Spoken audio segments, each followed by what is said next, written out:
Hello class ninth वालों, कैसे हो आप? सब मस्त स्वस्थ और जबरदस्त ना? तो पढ़ाई में अब लग जाओ, क्योंकि भैया आपका एग्जाम बिल्कुल नजदीक आ चुका है। और आज हम लोग इस वीडियो में देखने वाले हैं क्लास नाइन्थ का official model paper for your board exam. और आपको पता है मॉडल पेपर कितनी जरूरी एग्जाम के लिए। आप लोग नए बच्चे हो तो सबसे पहले चैनल में जुड़ जाओ, क्योंकि आगे आप लोग अच्छे अच्छे वीडियोस मिलेगी और बहुत शानदार शानदार आप लोगों को क्वेश्चंस करवाए जाएंगे। इसके अलावा आप लोग लाइव क्लासेस भी एग्जाम से पहले शुरू कर दी जाएगी पीडब्ल्यू जैक बोर्ड पर। डिस्क्रिप्शन में उसका भी लिंक दी गई है, वहां भी जुड़ जाना। लाइव क्लासेस शानदार तक से चलेगी, फुल टू तैयारी होगा। चलिए आज हम लोग देख सकते हैं इस प्रकार से आप लोगों का मॉडल पेपर है। आप लोगों का क्लास 9 का मैथ का ये मॉडल पेपर है। 1.5 घंटे का समय मिलेगा आप लोग को। टोटल 40 नंबर यानी 40 क्वेश्चंस आपको करना है, 40 नंबर मिलेंगे। चलिए सारा क्वेश्चंस बता दूंगा फटाफट से और बहुत ही इजी वे में हर एक चीज को समझा भी दूंगा। इन्हें अगर आपने इससे पहले मैथ नहीं भी पढ़ा है ना तो भी समझ जाइएगा। चलिए बिना देर किए हुए आप लोगों का इस शानदार से सेशन को शुरू करते हैं। बता दूं ये आप लोग ऑफिशियल मॉडल पेपर है, ठीक है। आपको हर एक बार मॉडल पेपर झारखंड बोर्ड जारी करता है और ये प्रीवियस ईयर का है, ठीक है। हर एक क्योंकि ऑफिशियल है इसलिए बहुत ज्यादा इंपॉर्टेंट है। चलिए देखते हैं क्या है। देखिए निम्नलिखित में से कौन परिमेय संख्या है? परिमेय संख्या √23। तो क्या बेटा आप √23 का पूरा पूरी वर्गमूल निकाल सकते हो? बोलेगा नहीं सर, अगर √25 होता ना सर आराम से निकाल लेते 5, लेकिन 23 का तो नहीं निकाल सकते हैं ना। पाई और यहां पर 0.01001001001 है और यहां पर √225 है। तो कौन परिमेय है? तो बेटा पाई अपरिमेय ही होता है, क्योंकि इसका value 3.14 something something nothing nothing everything बहुत सारा चीज होता रहता है ना। ये देखो पॉइंट के बाद अगर वैल्यू रिपीट होता है जैसे 0.010101 ये बार बार आए तब कहेंगे परिमेय है। बट अगर 01 देखो, 001 ट्रिपल हर बार अलग अलग आ रहा है ना, तो इसको हम परिमेय नहीं कह सकते हैं, याद रखिएगा। ये वर्गमूल निकाल सकते हैं क्या 225 का? बिल्कुल सर, इसका वर्गमूल 15 हो जाता है, यानी ये आपका परिमेय संख्या हो जाएगा। क्या हो जाएगा? परिमेय संख्या हो जाएगा। Very good. आगे देखो निम्न में से कौन सी संख्या 3 और 4 के बीच में स्थित है? कौन सी संख्या ऐसी है जो 3 और 4 के बीच में है? कुछ हो नहीं, सबको भाग दे के देख लो, जो 3 और 4 के बीच में आएगा वही मंगा देना टकाटक। 7/2 कितना होता है? 3.5। आगे बढ़ने का जरूरत भी नहीं है। 3.5 किसके किसके बीच में आता है सर? बोलोगे सर ये 3 और 4 के बीच में आती है ना, तो ये आपका बिल्कुल सटीक 100% जवाब हो जाएगा, यानी ऑप्शन नंबर ए। अगला सिंपल सा क्वेश्चन दिया बेटा कि √5 - √2 और √5 + √2 इक्वल टू क्या होगा? तो देखो ये a - b है, ये a + b है ना, ठीक है। डिस्क्रिप्शन में आप लोगों को व्हाट्सएप चैनल का भी लिंक दिया गया है, जल्द जुड़ जाओ। कोई भी अपडेट आता है वहां पर आप लोग जानकारी दे दी जाएगी। √5 - √2 और √5 + √2 इक्वल टू व्हाट? क्या हो जाएगा? तो देखो a - b into a + b होगा तो क्या होगा? ये होगा आपका a² - b²। क्या होगा? एक फॉर्मूला होता है मेरे प्यारे बच्चे, a - b और इंटू a + b, ये इज इक्वल टू होता है a² - b²। क्लियर है? a² बोले तो किसका स्क्वायर हो जाएगा? √5 का स्क्वायर हो जाएगा सर। -b² बोले तो किसका स्क्वायर हो जाएगा? √2 का स्क्वायर हो जाएगा मेरे प्यारे सर। √5 का स्क्वायर यानी √5 को 2 बार लिखेंगे ना, √5 को 2 बार लिखोगे, √5 का स्क्वायर यानी √5 × √5 यानी √25 हो जाएगा, याद रखिएगा। और इसका वैल्यू फाइनली 5 ही आएगा। यानी आप एक बात याद रखना, अगर किसी भी रूट का स्क्वायर होता है ना तो रूट हट जाता है, सिंपल संख्या बचता है। क्या बचा? 5 ना, तो लिख दो 5। उसी प्रकार √2 का स्क्वायर 2 आ गया 3 और आप हो जाओ टेंशन फ्री। कहीं दिख रहा है क्या? Option number D. क्लियर है? अगला प्रश्न है, यहां देख लो 32 के पावर 2/5 है और ये बराबर है किसके? 32 के पावर 2/5 है ना। देखो क्या है? 32 के पावर में 2/5, नीचे में क्या है सर? 5 है। यानी आप किसको 5 बार गुना करोगे कि 32 आ जाएगा? सोचो सोचो सोचो। 2 दूनी 4, 4 दूनी 8, 8 दूनी 16, 16 दूनी 32। यानी 2 को अगर आप लगातार 2 गुना 2 गुना 2 गुना 2 गुना 2 5 बार लिख दोगे तो 32 आ जाएगा। यानी 2 को 5 बार लिखेंगे मतलब 2 के पावर में 5 होगा सर। बिल्कुल सही बात है। और 2 के पावर में 2/5। अब इसको क्या मैं ऐसा लिख सकता हूं? 2 के पावर में 5 और ये ब्रैकेट हटा देंगे तो ये इंटू में आ जाएगा। 5 से 5 टाई फिक्स हो गया। क्या बच गया? 2 के पावर में 2। 2 के पावर में 2 बोले तो 2 का स्क्वायर यानी 2 गुना 2 और 2 गुना 2 हो गया 4। भाई हो गया है मुझे सबसे प्यार। क्या हो जाए? ऑप्शन नंबर बी आ गया ना 4। चलो वेरी गुड। इसी प्रकार अगला प्रश्न आपके सामने हाजिर हो गया है। क्या देखो, इनमें से कौन एक बहुपद नहीं है? मेरे प्यारे बच्चे बहुपद नहीं है तो सुन लो, वो बहुपद तभी होगा जब उसकी पावर में पूर्ण संख्या होगी। अगर पावर में आपको माइनस दिख जाए या फिर कोई चर यानी एक्स वाई जेड बटा में हो तो बहुपद नहीं होता है। ये तो सिंपल सा अच्छा है बहुपद है, ये भी बहुपद है। लेकिन यहां देखो, यहां लोचा हो गया, 5/y आ गया ना। मैंने अभी कहा कि अगर कोई बट्टा में दिख रहा है चर, संख्या नहीं चर यानी एक्स वाई या जेड, तो वो बहुपद नहीं होगा, नहीं होगा और नहीं होगा। यानी ऑप्शन नंबर सी ही आंसर हो जाएगा, ये बहुपद नहीं है। क्यों? क्योंकि सर ये 5/y है, ये बटा नहीं रहता तब सही आंसर आ जाता। x-2 का शून्यक पूछा है। शून्यक मतलब x का मान पूछा, सिंपल सा x-2 बराबर 0 कर दो तो x बराबर क्या आ जाएगा 2, ऑप्शन नंबर सी। ये एक इसका घात पूछा है, तो घात मतलब याद रखना जो पावर में सबसे ज्यादा में होता है, क्या मात्रा में जो सबसे ज्यादा में होता है ना वही आपका घात कहलाता है। कौन सबसे ज्यादा में है सर? ये 4x के पावर 4 है ना, तो पावर में 4 है, तो ऑप्शन नंबर बी यानी घात कितना हो जाएगा 4। यहां 3 भी दिख रहा है लेकिन 3 से ज्यादा पावर में क्या 4 है ना, तो 4 हो जाएगा। यदि बहुपद px बराबर इतना दिया हुआ है को x+1 से विभाजित किया जाता है तो शेषफल का मान पूछा है। तो इसमें आप कुछ ना करना, सिंपल सा जिससे भाग दिया जाता है ना सबसे पहले उसको आप 0 करके x का वैल्यू निकाल लो। यानी x+1 है ना, हम सिंपल करेंगे x+1 बराबर 0, तो x बराबर आ जाएगा -1। अब ये जो x का वैल्यू -1 आया, ठीक है, इस -1 को आप ये वाला में बैठा दो। क्या है? px बराबर है ना, तो px जब क्या बैठा देंगे सर -1, बस जहां जहां x है वहां -1 बैठा दो। x का क्यू यानी -1 का क्यू हो जाएगा, है कि नहीं, प्लस x का स्क्वायर यानी -1 का स्क्वायर हो जाएगा, और प्लस x तो यानी प्लस x यहाँ पे -1 हो जाएगा और प्लस 1 हो जाएगा।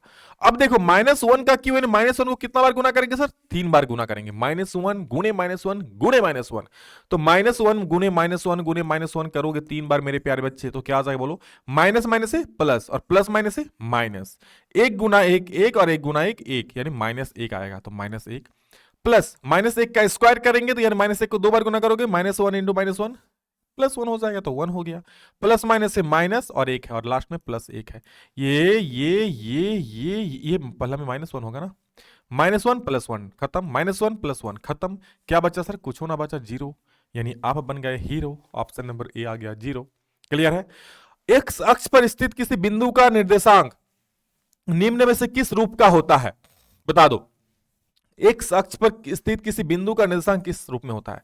तो आप बोलो एक्स अक्ष में एक्स का सामान मिलेगा, वाई का नहीं मिलेगा, सिंपल सी बात है।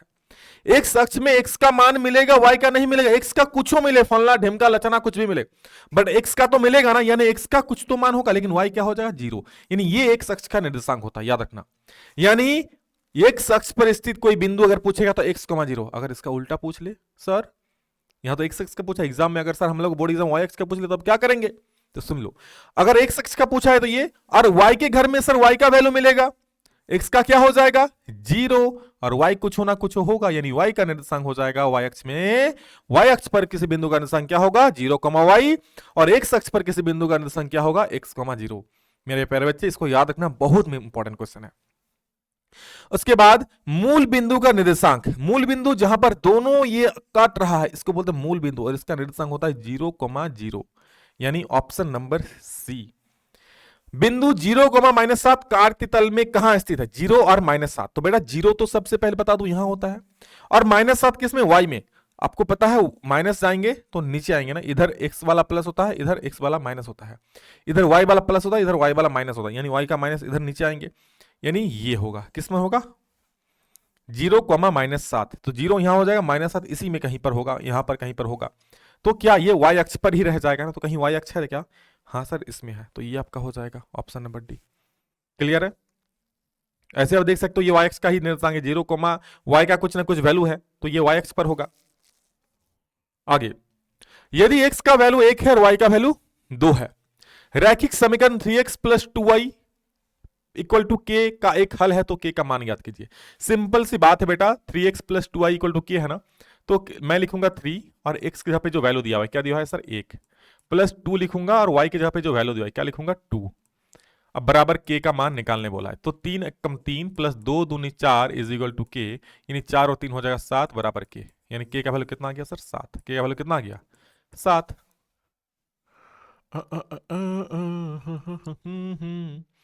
एक्स अक्ष का समीकरण है, बहुत शानदार क्वेश्चन है, पूछा एक्स अक्ष का समीकरण है। तो देखो एक्स अक्ष का समीकरण x - 0 बराबर 0 होगा, x बराबर 0 होगा कि y बराबर 0 होगा कि x + y बराबर 0, तो x का समीकरण, ये एक्स अक्ष है ना, इसमें, तो इसमें क्या होता है बेटा? y बराबर 0। आपको ये हमें पता है ना कि एक्स अक्ष में x तो 0 कभी होता नहीं है। बताओ x का घर में x का मान 0, आपके घर में ढूंढोगे आपका सामान नहीं मिलेगा, हाँ मिलेगा ना? हाँ, आपके दोस्त का नहीं मिलेगा। तो समझ लो ये एक अक्ष पर निर्देशांक पूछा, यानी एक अक्ष का समीकरण पूछा है। क्या पूछा है? एक अक्ष का समीकरण क्या है? तो एक अक्ष का समीकरण यानी कह दो x बराबर तो 0 कभी नहीं होगा, क्या हो जाएगा? y बराबर 0। याद रखना, अगर x अक्ष का समीकरण पूछे तो y बराबर 0, और अगर आपको y अक्ष का समीकरण पूछ दे तो क्या होगा? मैं देखना चाहता हूं कितने मेरे प्यारे प्यारे बच्चे हैं जो दिमाग लगाते हैं। बता दो कमेंट करके कि y अक्ष का समीकरण कितना हो जाएगा। चलो देखते हैं कौन बच्चे सीख रहा है। हर एक बच्चा कमेंट करना जो इस वीडियो को देख रहे हो। मुझे पता है आप बहुत अच्छा पढ़ते हो और पढ़ाई करना चाहते हो, तभी आप यहां तक देख रहे हो। वरना बच्चे आते हैं 1-2 मिनट देख के भाग जाते हैं और उन लोगों का रिजल्ट कभी अच्छा नहीं होने वाला है। आप देख रहे हो, मेहनत कर रहे हो, ठीक है, यानी आप एग्जाम में अच्छा करना चाहते हो और अच्छा करोगे भी आगे, ये मेरा विश्वास रखो। ठीक है, 4-5 वर्षों से पढ़ा रहा हूँ, बच्चे टॉपर बनाए हैं, स्टेट टॉपर बना है, आप लोग भी बनोगे आगे जाके। बस पढ़ो अच्छे से यार, ठीक है, जिस प्रकार पढ़ा रहे हैं। ठीक है, क्लियर है? एक एक क्वेश्चन एग्जाम में नहीं भिड़ा देना बेटा, तो फिर कहना। चलो देखो क्या बोला, ये तो हो गया। आंसर बोलना y x का आंसर क्या होता है, y x का समीकरण क्या होता है? रैखिक समीकरण दिया 2x + y = 5 का हल है। कौन सा हल हो जाएगा? तो सिंपल सी बात है, हमें देखो हर एक में यहाँ 2,2 है, तो मैं एक एक बार सबका वैल्यू रख करके देखूंगा, जिसमें भी 5 आ जा रहा है इधर वो सही हो जाएगा। तो अगर x का वैल्यू 2 और y का वैल्यू 2 रखो तो 2 दूनी 4 और 2 कितना हो जाएगा? 6, यानी 5 नहीं आएगा। अगर 1 और 2 रखो तो 2 1 कम 2 हो जाएगा और y का वैल्यू 2, 2 2 4, 5 तो नहीं आ रहा है। या 2 और 1 रख के देखो तो x का वैल्यू 2 2 यानी 2 दूनी 4 और y का वैल्यू 1, 5 हो जाएगा सर। देखो तो ये वाला रख के देखो, x का वैल्यू 2 यानी 2 गुना x है ना, x का जगह पे 2 रख दिया, प्लस y कितना है सर? 1 है। तो 2 दूनी 4 और प्लस 1 कितना हो जाए बताओ तो? 5 हो जाएगा। 5 5 5 यानी भाई यही हो गया सही आंसर। क्लियर है मेरे बच्चे? आगे देखोगे, यूक्लिड का कथन कि सभी समकोण एक दूसरे के बराबर होते हैं, सभी समकोण एक दूसरे के बराबर होते हैं, निम्न रूप में दिया गया है। क्या है बताओ? ये एक परिभाषा है, एक उपपत्ति है, एक अभिगृहित है, एक परिभाषा है कि एक अभिधारणा है? क्या है बताओ मुझे। एक टफ है, आपको HW देते हैं, कमेंट में बोलना ये क्या होता है। ठीक है, चलो यूक्लिड का कथन कि सभी समकोण, या फिर मैं लास्ट में बता दूंगा आप लोगों को, चिंता ना करो। ठीक है, अभी नहीं लेकिन आगे आपको बता देंगे। अभी आप लोग कमेंट में करो, जब ये खत्म हो जाएगा पूरा वीडियो मैं तब बता दूंगा, तब तक आप लोग कमेंट कर दो, मैं देखता हूं। देखो, एक दिए हुए बिंदु से होकर कितनी रेखाएं जा सकती है बता दो। एक दिए हुए बिंदु से, एक बिंदु से कितना? 1 2 3 4 5 6 7 8 9 10 11 12 13 14 15 16 17 18 19 20। अरे खींचते रहो, यानी अनंत रेखाएं जा सकती है मेरे प्यारे बच्चे। कितनी रेखाएं जा सकती है? अनंत रेखाएं जा सकती है ना। Very good. 70 डिग्री का पूरक कोण, याद रखना पूरक कोण का अर्थ होता है जब दो कोणों का योग कितना डिग्री हो जाए? 90 डिग्री। उसे हम लोग क्या बोलते हैं? पूरक कोण, है ना। जब दो कोणों का योग कितना हो जाए? 90। एक कोण 70 है तो दूसरा कितना हो जाए? सिंपल है, 90 से घटाव कर दो, 90 - 70 यानी 20 डिग्री हो जाएगा ना। अगर संपूरक पूछता तो हम 180 से घटाते हैं तो 20 कहीं दिख रहा है ये। यदि एक त्रिभुज का एक कोण शेष दो कोणों के योग के बराबर हो तो त्रिभुज क्या है? यदि एक त्रिभुज का एक कोण शेष दो कोणों के योग के बराबर, मान लो कोई त्रिभुज है, तीनों कोणों का योग कितना होता है सर? 180। अब बोल रहा कोई एक कोण है ना, बाकी दो कोणों के योग के बराबर हो, मतलब ये अकेला आधा होगा और ये दोनों मिला के आधा होगा, तभी तो होगा। यानी ये अकेला 90 होगा और ये दोनों मिला के 90 होगा, तभी तो बराबर होगा भैया। ये 90 कब होता है सर? जब समकोण होता है। तो याद रखना, जब किसी त्रिभुज का एक कोण शेष दो कोणों के योग के बराबर होता है ना, तो वो त्रिभुज समकोण त्रिभुज होता है। कौन सा त्रिभुज होता है सर? समकोण त्रिभुज होता है। अगला प्रश्न, आकृति में x का मान है। ये देखो, इस प्रकार क्वेश्चन दिया रहा मेरे प्यारे बच्चे, क्या करना आप, मैं बता रहा हूं आपको, सिंपल सा क्या करो, बाहर वाला कोण अगर निकालने बोल रहा है, अंदर वाला दो को जोड़ दो, यानी 60 + 40 कर दो, गर्दा गर्दा करके 100 आंसर आएगा। 100 डिग्री है ना। कितना हो जाएगा बेटा? 100 डिग्री हो जाएगा। ठीक है, 100 डिग्री बोल दो। सॉरी 50 और 40 है, 50 और 60 और 40 नहीं बेटा, 50 और 40। ठीक है, तो 50 और 40 जोड़ो कितना हो जाएगा? 90 डिग्री हो जाएगा ना। तो 90 डिग्री हो जाएगा, यानी ऑप्शन नंबर बी। आगे देखो, क्लियर है यहां तक? फटाफट से बोल दो।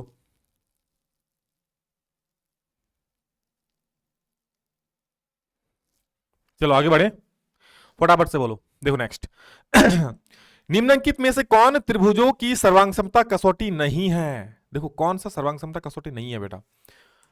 ए S A, S S S, A की एस एस, तो ये सभी सर्वांग क्षमता कसौटी है, बट ए एस ए बेटा सर्वांग क्षमता कसौटी नहीं है।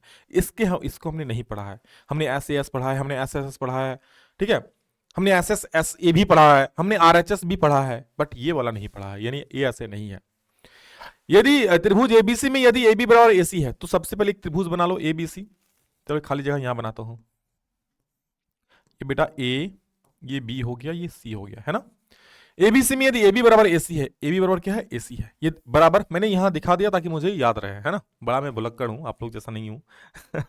मजाक कर रहा हूं, मतलब ये एक पहचानने का नियम है कि ए बी बराबर ए सी है। कोण ए सी बी 70 डिग्री, कोण ए सी बी जो बीच वाला होता है वही कोण होता है, बीच में सी है ना, तो ए सी बी कितना डिग्री हो गया मेरे प्यारे बच्चे, 70 डिग्री। कोण एबीसी कितना हो जाएगा, कोण ए बी सी यानी ए वाला कोण कितना हो जाएगा, तो मेरे प्यारे प्यारे लाल गुलाल सुन लो, बराबर भुजाओं का सम्मुख कोण बराबर होता है। सर ये और भुजा, ये भुजा बराबर है, तो इसका जो मुंह के सामने कोण है ये वाला ना, और इसका मुंह के सामने कोण है ये वाला, ये दोनों भी बराबर होगा। यानी सर ये 70 तो ये भी 70, बिल्कुल मेरे प्यारे बच्चे, ये भी क्या हो जाएगा, 70 डिग्री हो जाएगा। आपको कौन सा कोण पूछा है, बी की ए, आपको पूछा है एबीसी का मान, तो एबीसी कितना हो जाएगा, 70 डिग्री हो जाएगा। आई बात समझ में, कितना हो जाएगा, 70 डिग्री, यानी ऑप्शन नंबर सी। एक चतुर्भुज के कोण 3, 5, 9, 13 के अनुपात में दिया गया है। क्या एक चतुर्भुज के कोण है ना बेटा, ये अनुपात में दिया गया है। इस चतुर्भुज में सबसे छोटे कोण का मान क्या होगा, तो देखो ये भुजाओं का अनुपात है, अनुपात में जब भी रहेगा ना उसको x के फॉर्म में मान लेंगे, यानी ये एक है 3x, एक है आपका 5x, एक है आपका 9x, और एक है कितना 13x। ये भुजाओं का अनुपात हो गया, ठीक है, सॉरी कोण है तो कोणों का अनुपात हो गया, ये क्लियर है। चतुर्भुज की 4 कोण का अनुपात हो गया, अनुपात हो गया। आपको पता है चतुर्भुज के चारों कोणों का योग कितना होता है, मास्टर बोलेगा सर एक 360 डिग्री होता है, कितना 360 डिग्री, है ना। अब सबको जोड़ दो, 5 3 8, 8 और 9 17, 17 13 जोड़ोगे तो हो जाएगा 20 10 30, यानी 30 x हो जाएगा बराबर 360, यानी यहां से आप x निकाल लो, 360 बटा 30, ये 0 0 टाई टाई फिर 3 12 36 कम 3 3 दूनी 6, यानी x का जो वैल्यू आ गया ना वो आ गया 12 डिग्री। कितना है मेरे प्यारे बच्चे, 12।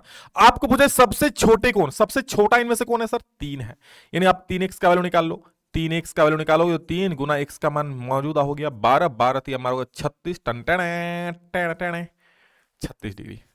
बोलो मजा आ रहा था बेटा, लाइक ठोक दो। और मैं आप लोगों से, मुझे पता है आप लोग मुझसे बहुत प्यार करते हो, और इस वजह से प्यारा सा लाइक बेटा जरूर कर देना आपके प्यारे विकास सर के लिए, है ना। और प्यारा सा कमेंट कमेंट जरूर करना, एक प्यारा सा, उससे मुझे मोटिवेशन मिलता है ना। देखो अगर क्लास अच्छा लग रहा है तो किसी चतुर्भुज को भुजाओं के मध्य बिंदुओं को एक क्रम में मिलाने वाले रेखाखंड द्वारा बना चतुर्भुज क्या होता है। देखो क्या बोल रहा है, क्या बोल रहा है कि किसी चतुर्भुज के मध्य बिंदुओं को एक क्रम में मिलाने वाले रेखाखंडों द्वारा, कोई चतुर्भुज है, इसको मध्य बिंदु को एक ही क्रम में हम मिला रहे हैं इस प्रकार से, ठीक है, तो बताओ ये आकृति क्या हो जाएगा। ठीक है, सवाल देख लो ध्यान से आप लोग। क्लियर है, किसी चतुर्भुज को भुजाओं के मध्य बिंदुओं को एक क्रम से मिलाने वाले रेखाखंडों द्वारा बना चतुर्भुज एक समचतुर्भुज होता है, समांतर चतुर्भुज होता है, क्या होता है बताओ। तो याद रखिएगा इस प्रकार से जो बनता है ना मेरे प्यारे बच्चे, वो होता है एक समांतर चतुर्भुज। क्या होता है मेरे प्यारे बच्चे, समांतर चतुर्भुज होता है। क्या होता है, समांतर, यानी ऑप्शन और बी बिल्कुल सही हो जाएगा। चलिए अगला प्रश्न देखेंगे मेरे प्यारे बच्चे, अगला अगला अगला अगला अगला अगला क्वेश्चन है, हाँ, आकृति में एबीसीडी बड़ा फेमस क्वेश्चन बेटा, कई बार एग्जाम पूछ चुका है, तो इससे पंगा ना लेना, ठीक है। देखो समांतर चतुर्भुज दिया हुआ है, इसमें क्या दिया हुआ है, समांतर चतुर्भुज, ये एग्जाम में बोले याद रखो, बहुत इंपॉर्टेंट है ये चीज, ठीक है। एक समांतर चतुर्भुज है जिनका बीसी बराबर कितना है 7 और ए कितना है बेटा 5, तो समांतर चतुर्भुज का क्षेत्रफल कितना हो जाए। आप याद रखना, अगर इसका आधार और ये ऊंचाई दी हुई रहे तो मेरे प्यारे बच्चे समांतर चतुर्भुज का क्षेत्रफल होता है क्या, आधार गुणे ऊंचाई, क्या आधार गुणे ऊंचाई। हाँ, हालांकि अगर विकर्ण दिया रहे तो फॉर्मूला कुछ और होता है, अगर विकर्ण दिया रहे तो फॉर्मूला क्या होता है बोल सकते हो, 1/2 गुणे विकर्णों का गुणनफल। लेकिन यहाँ आधार और ऊंचाई दिया हुआ है, आधार कितना देखो, आधार कितना है, आधार ही क्या है बीसी, बीसी बीसी बीसी 7, ऊंचाई कितना है सर, ऊंचाई यानी ए 5, 7 5 35 सेंटीमीटर स्क्वायर। क्लियर है। अगला प्रश्न, इसमें तो टाई टाई टाई टाई फस। देखो नेक्स्ट, एक समांतर चतुर्भुज और एक त्रिभुज एक ही आधार तथा समांतर रेखाओं के बीच स्थित है। सुन लो, इस प्रकार से एक आधार है और इसी पर एगो मेरे प्यारे बच्चे समांतर चतुर्भुज बनाया गया है, और इसी आधार पर क्या बनाया गया, एक त्रिभुज भी बनाया गया है। इसी आधार पर क्या बना है, एक त्रिभुज भी बनाया गया है। तो याद रखना, जब समांतर चतुर्भुज और त्रिभुज एक ही आधार पर स्थित है, इस प्रकार से ये एक त्रिभुज बनाया गया, इसी पर क्या बना है, एक त्रिभुज बनाया गया है। ठीक है, तो क्या बोल रहा है कि यदि त्रिभुज का क्षेत्रफल 12 सेंटीमीटर स्क्वायर, ये जो त्रिभुज है ना इसका 12 दिया हुआ है, तो आपसे पूछा है कि पूरा समांतर चतुर्भुज का क्षेत्रफल कितना हो जाएगा। तो याद रखना, ये हमेशा जो समांतर चतुर्भुज यानी पूरे का क्षेत्रफल है मेरे प्यारे बच्चे, उसका इस त्रिभुज का क्या होता है, डबल हो जाएगा। यानी ये 12 तो ये भी 12 ना, यानी पूरा का क्षेत्रफल कितना हो जाएगा, 24 सेंटीमीटर स्क्वायर। क्या हो जाएगा मेरे प्यारे बच्चे, 24। Option number C. वृत्तखंड एक चाप तथा डैश के बीच का भाग होता है। देखो वृत्तखंड क्या होता है, ये हो गया वृत्तखंड। ये क्या, एक चाप, यानी ये चाप, ठीक है, और ये क्या, ये बेटा जीवा होता है। क्या होता है, जीवा। यानी कह सकते हो ये सभी क्या है, ये सभी जीवा है, तो ये भी एक जीवा ही होगी ना। तो एक चाप और जीवा के बीच का क्षेत्रफल होता है वृत्तखंड। तो जीवा को मार दो। ऐसे धोनी का बेटी का भी नाम जीवा है ना। 3 अंक संरेखी बिंदुओं से होकर कितने, 3 बिंदु है, टिंग टिंग टिंग, इससे कितना ब्रिज जा सकता है, Tang Tang Tang Tang Tang, एक ही ब्रिज जा सकता है ना, तो एक और केवल एक। चलो अगला है, कोण एसीबी का मान क्या होगा। देखो इस कॉन्सेप्ट पर भी हर एक, ये जो आज का कॉन्सेप्ट को मिल रहा है ना बेटा, जब एग्जाम देने जाओगे तब विकास सर को याद करोगे। सच में सर, जो भी इस वीडियो को देख के जा रहे हो ना, एग्जाम में देखना आपका परफॉर्मेंस कुछ अलग ही होगा, क्योंकि इस प्रकार के सवाल बनेंगे। देखो सिर्फ पढ़ने से ना, एग्जाम में किस प्रकार के पूछेंगे उस प्रकार से पढ़ना पड़ेगा। और आप लोग को ऑब्जेक्टिव अंतिम बार पूछ रहा है इस बार, क्योंकि इसके बाद से सब्जेक्टिव हो जाएगा मेरे प्यारे बच्चे। कोण एसीबी का मान पूछा है, तो याद ना इसका रूल क्या होता है ना, कि ये केंद्र पर जितना कोण आंतरित करती है ना, बाकी कहीं भी कोण बनाए ना इसका आधा होता है। अगर यहां पे बनाता सर तो भी आधा ही होता, हाँ यहां पे बनाया है तो इसका भी आधा हो जाए। 50 का आधा कितना हो जाएगा भाई, 50/2 करोगे, कटेगा टाइम टाइम फिर 25 बार में, यानी ऑप्शन नंबर सी हो जाएगा। फिर पूछा है कि एक त्रिभुज है एबीसी में AB बराबर 4 है और कोण ए 60 डिग्री है। इस त्रिभुज की रचना संभव नहीं है यदि BC तथा AC का अंतर क्या हो जाएगा। सुन लो, अगर अंतर पूछे तो अंतर में तभी संभव होगा जब अंतर जो दी गई भुजा है उससे छोटा होगा। सुन लो, यहां पे एक त्रिभुज है ABC जिसमें AB बराबर कोई एक भुजा हमें क्या दे दी है, 4 सेंटीमीटर। आप सुन लो, ये इसमें से त्रिभुज तभी बनेगा जब बाकी दो भुजाओं का योग इससे बड़ा होगा। यह त्रिभुज तभी संभव होगा जब योग पूछे तो इससे बड़ा होगा, लेकिन अंतर पूछे तो इससे छोटा होगा, तभी त्रिभुज बनेगा। सुन रहे हो, अंतर अगर छोटा होगा, यहां क्या बोला है, अंतर पूछा है ना, AB और BC और AC का अंतर यानी घटाओ, तो दो भुजाओं का अंतर अगर दी गई भुजा से छोटा है तो त्रिभुज बनेगा। और अगर यहां अंतर पूछा, अगर योग बोलता तो कि AB और BC और AC का योग, तो योग बोलता तो इससे बड़ा होता तो त्रिभुज बनता। लेकिन यहां पे सवाल क्या पूछा है ना, कि रचना संभव नहीं है अगर इसका अंतर, तो भैया इसका अंतर अगर 4 से छोटा होता तब तो त्रिभुज बन जाता। यहां पूछा नहीं बनेगा, तो 4 से बड़ा होगा तो नहीं बनेगा ना, अंतर 4 से बड़ा होगा तो नहीं बनेगा। 4 से बड़ा एक ही दिख रहा है, 4.5, ये ऑप्शन मार दो साच, है ना। कॉन्सेप्ट देखना बड़ा जरूरी, कॉन्सेप्ट दिए इसमें याद रखना, ठीक है, कहीं इससे क्वेश्चन निकलते हैं, और अगर नहीं तो आप कॉपी में लिख भी लो जो मैंने कहा। क्लियर है, आगे देखो क्या क्वेश्चन है। उस त्रिभुज का क्षेत्रफल क्या होगा जिसकी भुजाएं दी गई है। बेटा हीरोन का सूत्र लगेगा, क्या लगेगा, हीरोन का। मैं फॉर्मूला सब कुछ लिख दे रहा हूं, आप बनाना। ए का वैल्यू दिया है 3 सेंटीमीटर, बी का वैल्यू कितना दे दिया है 4 सेंटीमीटर, और सी का वैल्यू दे दिया 5 सेंटीमीटर। हीरोन का सूत्र लगाने से पहले, त्रिभुज के क्षेत्रफल निकालने से पहले हमको एस निकालना पड़ेगा, यानी अर्ध परिमाप।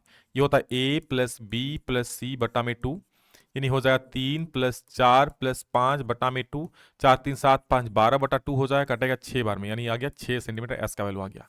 अब त्रिभुज का क्षेत्रफल निकालना है ना, तो त्रिभुज का क्षेत्रफल बराबर हो जाए, याद रखना, ये हीरोन का सूत्र लगाएगा। क्या लगाएगा बेटा, हीरोन का सूत्र, त्रिभुज का क्षेत्रफल, हीरोन का सूत्र लगा देना, √S × S - A × S - B और × S - C, है ना। तो S के चलो बना ही देते हैं मेरे प्यारे बच्चे। S का वैल्यू कितना आ गया सर 6, फिर S - A यानी 6 - A का मान कितना है सर 3, फिर S - B यानी 6 - B का वैल्यू 4, और फिर S - C यानी 6 - C का वैल्यू कितना है 5 हो गया। तो इसको आप लिख दो √6, 6 में 3 गया तो 3, 6 में 4 गया तो 2, 6 में 5 गया तो 1। इस 6 को मैं तोड़ के लिख सकता हूं, 2 × 3 2 × 6 होता है, और गुने 3 एगो है, गुना 2 एगो है। 2 को 3 में एगो 3 निकल जाएगा, 2 को 2 में एगो 2 निकल जाएगा, बचेगा 3 दूनी 6 सेंटीमीटर स्क्वायर। 6 सेंटीमीटर स्क्वायर क्या हो जाएगा मेरे बच्चे? हाँ 6 सेंटीमीटर स्क्वायर। क्लियर है ना? उस समबाहु त्रिभुज का क्षेत्रफल क्या होगा जिसकी प्रत्येक भुजा 6 सेंटीमीटर दी हुई है? क्या समबाहु त्रिभुज की क्षेत्रफल निकाल, इसके भुजा दिया। आपको पता है समबाहु त्रिभुज का क्षेत्रफल याद रखना होता है, समबाहु त्रिभुज का क्षेत्रफल। क्या मेरे प्यारे बच्चे? समबाहु त्रिभुज का क्षेत्रफल। ये हो गया ना, आप लोग नोट कर लेना, ठीक है? मैं यहां मिटा दे रहा हूं। समबाहु त्रिभुज का क्षेत्रफल क्या हो जाएगा? ये हो जाएगा √3/4 a स्क्वायर, √3/4 a का स्क्वायर। तो √3/4 पहले से है, a कितना है सर? भुजा कितना दिया? 6, 6 का स्क्वायर कर दो, यानी √3/4 गुना 6 गुना 6, 2 दूनी 4, 2 तिया 6, फिर 2 तिया 6 काट दो, 3 त्रिका 9 √3 हो जाएगा ना। 3 त्रिका कितना हो जाएगा? 9 और √3 ये सेंटीमीटर स्क्वायर, तो 9√3 ये ऑप्शन नंबर है। 8 त्रिज्या वाले गोले का आयतन, तो याद रखना गोले का आयतन होता है 4/3 पाई आर क्यू, यानी option number D. Direct formula पूछा है इसमें। और अगा सवाल है आपका, 8 त्रिज्या तथा h ऊंचाई वाले बेलन का कुल पृष्ठीय क्षेत्रफल क्या हो जाएगा? तो याद रखना बेलन का कुल पृष्ठीय क्षेत्रफल होता है 2πRh + 2πr स्क्वायर, है ना। एक घन का आयतन इतना दिया हुआ है, तो घन का कुल पृष्ठीय क्षेत्रफल क्या होगा? तो आपको पृष्ठीय क्षेत्रफल निकालने के लिए हमें उसकी भुजा चाहिए। आयतन से दिया, हम भुजा निकालेंगे। घन का आयतन क्या होता है सर?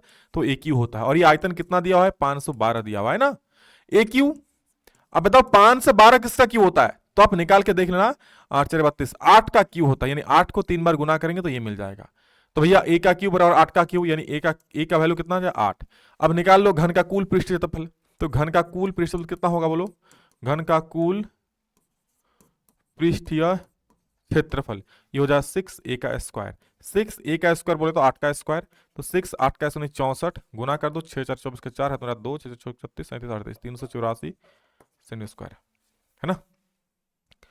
चलो, यदि एक शंकु की तिर्यक ऊंचाई इतना है और आधार की त्रिज्या 7 है, तो शंकु का वक्र पृष्ठ क्षेत्रफल क्या हो जाएगा? याद रखना वक्र पृष्ठ क्षेत्रफल होता है पाई आर एल। क्या होता है? ये वक्र पृष्ठ क्षेत्रफल होता है।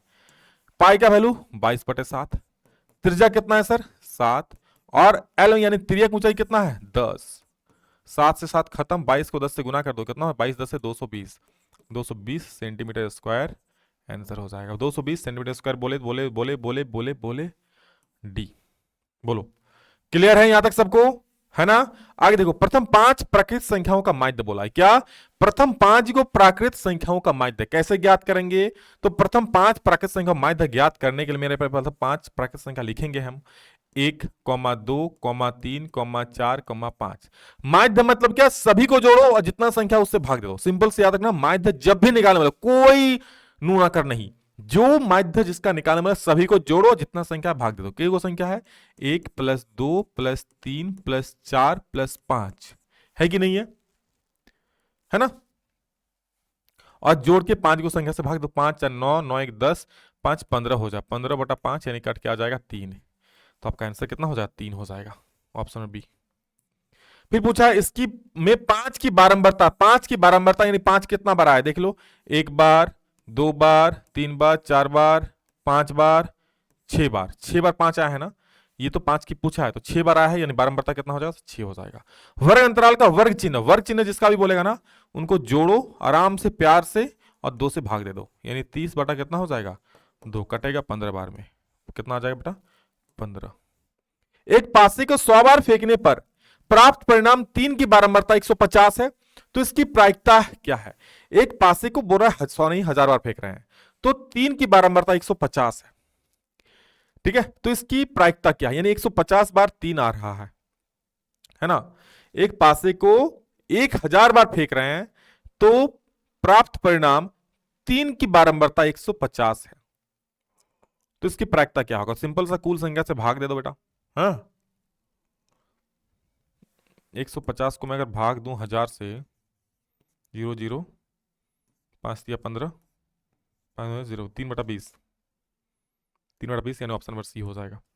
असंभव घटना की प्रायिकता, असंभव घटना मतलब जो घटना घटबे नहीं करे, कब वो नहीं घटेगा, वो हो जाएगा 0। हाँ, अगर पूछता निश्चित घटना की प्रायिकता यानी जो घटना घटबे करेगा, तो उसकी प्रायिकता कितना हो जाएगा सर? 1। क्लियर है? तो वीडियो को कैसा लगा एक प्यारा सा कमेंट जरूर करना। आगे और इसी प्रकार के वीडियोस पाने के लिए और साथ ही साथ शानदार तक से तैयारी करने के लाइव क्लासेस भी चलेगी पीडब्ल्यू जैकपॉट पर, डिस्क्रिप्शन में लिंक दिया गया है, जुड़ना मत भूलना। चलो बेटा इस वीडियो में इतना ही, मिलेंगे दूसरा में जल्द ही, तब तक ले जाए हिंद, वंदे मातरम।